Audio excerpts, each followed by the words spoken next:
decidido que será día no laborable compensable para los miembros de mesa que participen obviamente en las elecciones de este domingo 2 de octubre. Doctor, ¿qué tal? ¿Cómo está? Buenas tardes. Gracias, Jorge, por la invitación. Muy bien. Cuéntenos, digamos, los alcances de esta decisión que se ha tomado de declarar este día no laborable compensable para los peruanos y peruanas que sean miembros de mesa en las elecciones. Bueno, creo que primero el contexto, vamos a darlo de esta forma, ¿no?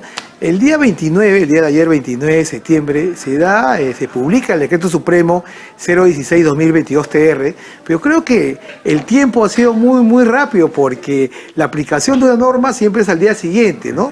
De la publicación en el Diario Oficial del Peruano. Entonces, eso también ha generado un poco de contratiempos en algunas empresas. ¿Por qué? Porque han tenido que adecuar su jornada de trabajo, ver si de repente personal que debería laborar de repente el día domingo 2 de octubre, que son las elecciones regionales y municipales, acomodar bien cómo iba a implementar dentro de su organización, ¿no? En su interna, el tema de su jornada de trabajo. Ahora, lo cierto es de que se ampara esta dación de este Decreto Supremo en dos aspectos importantes. ¿Cuál es el primero? El derecho al voto, que es un derecho constitucionalmente protegido, artículo 31 de la Constitución Política del Estado, y también el derecho a elegir y a ser elegido, que es un derecho que está inmerso en la ley orgánica, ¿no? de elecciones. Ahora, ¿qué ha pasado respecto a lo que se debe dar en la práctica para los trabajadores que van a asistir o que son designados o han sido elegidos como miembros de mesa, ¿no? Los trabajadores que han sido designados como miembros de mesa, se les va a dar la licencia sin goce haber el día lunes 3 de octubre. Cuando se le dice el tema de otorgar ese día no laborable, compensable, significaría de que no vaya a laborar, pero que va a compensar, ¿no? Va a compensar en fecha posterior que convenga con el empleador ese día dejado de trabajar. Ahora, hay otra situación también que da este Decreto Supremo 016. ¿Cuál es?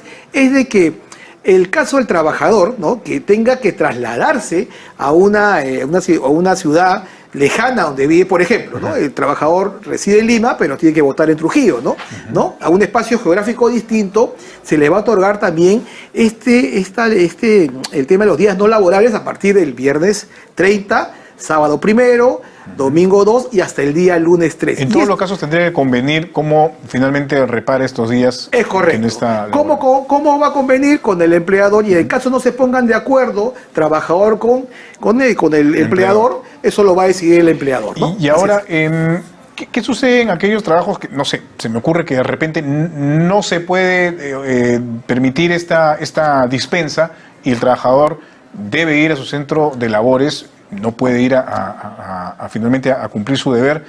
¿El empleador estaría en la obligación de pagarle la multa al empleado? Excelente pregunta, porque esta norma también ha previsto de que en muchos casos los trabajadores que tengan que laborar de repente el día domingo 2 de octubre tendrían que pedir un permiso y el empleador está obligado a dar ese permiso para que vaya a votar. ¿Qué pasaría, por ejemplo, Jorge, en la práctica si el trabajador asiste muy temprano, ¿no? Para llegar también al centro de trabajo y de repente la mesa no termina de instalarse y lo designan como miembro de mesa? ¿Qué va a pasar? El trabajador va a tener que estar todo el día hasta después de las 5 de la tarde, que es la hora final de las elecciones, para el conteo de votos y todo. ¿Cómo va a quedar esa situación? En todo caso, también eso tendría que pactarse con el empleador, la compensación de días posteriores. Eso es muy importante. Ahora, también lo que tú dices, ¿no? Si existiría una obligación por parte del empleador para asumir ese costo de la multa, creería que ahí es un tema un poco complicado porque salvo que sea un caso estrictamente excepcional, que el empleador no permita que salga a votar y que tenga que prestar sus servicios el trabajador por ahí, pero yo creo que el caso es estrictamente excepcional, ¿no? Claro. Ahora, ¿qué podría pasar, no? De que se niegue, por ejemplo, el empleador se niegue a que vaya a votar.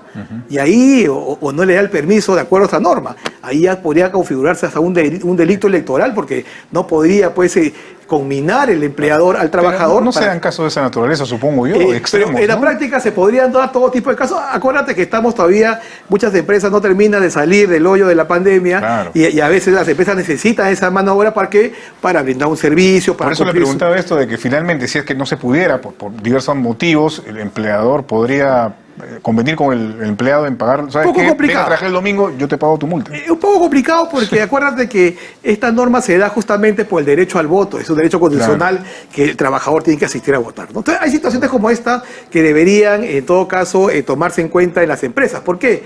Porque esto también podría afectar de repente una organización privada, ¿no? Que tenga de repente ya sus jornadas ya establecidas el día domingo, y la norma se ha dado el 29, el día de ayer, muy rápido, ¿no? Para que pueda ordenarse. Esto también significaría de que ya tiene que convenir de repente el propio empleador con los trabajadores para que salgan a votar, o de repente algunas circunstancias que no pueda regresar, como la que te decía, Claro. que sea designado de último momento. Ahora, ¿no? estos días compensables tendrían que pactarse en jornadas, por ejemplo, de 8 horas, si fuera el caso, o podría, digamos, prorratearse, por decirlo de alguna manera. Buena en varios pregunta, días, buena en varias pregunta. horas. ¿Cómo funciona ese caso? Creería de que para efectos de darle cumplimiento a esta jornada que tiene que compensarse, hay un documento escrito entre trabajador y empleador, donde se pacte de repente que venga cada día y compense las horas dejado de elaborar, ¿no? Pero la sugerencia siempre es de que se suscriba algo escrito que contenga, ¿no?, ese compromiso de ambas partes, ¿no? Y en el caso que no se pongan de acuerdo trabajador con empleador, decide el empleador, ¿no? Así es. Eso es lo que hay previsto en la norma. Muy bien, doctor, muchísimas gracias por haber estado con nosotros. Muy amable. Gracias. Gracias, un gusto. Hemos conversado con Julio Palomino, abogado laboralista. Vamos